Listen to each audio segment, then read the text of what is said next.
Hello and welcome back. Today let's bake something special, a rich, soft and flavorful eggless ghee cake. It's made with simple ingredients and that heavenly aroma of ghee makes it perfect for tea time or festivals. So now let's get started.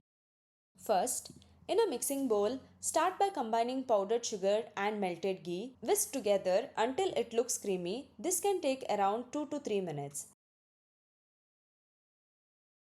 Next, to this add in yogurt or curd. Give everything a good mix.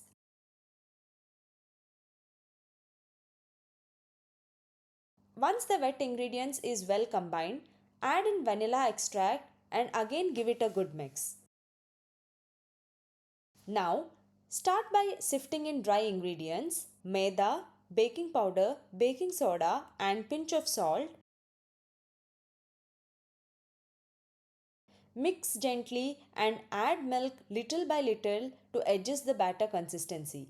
Make sure you're not over mixing the batter, just fold everything until it is well combined.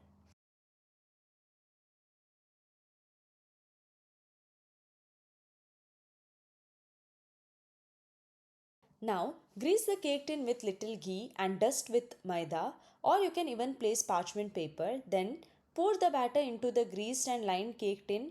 Tap gently to release the air bubbles and bake this in a preheated oven at 180 degrees Celsius for 20 to 25 minutes or until the toothpick inserted comes out clean. Let the cake cool for a few minutes, then gently remove it from the pan, slice and serve warm or store in an airtight container. The aroma of the ghee makes this cake truly irresistible. Do try this out, and if you like this recipe, don't forget to like, share and subscribe to the CookHub.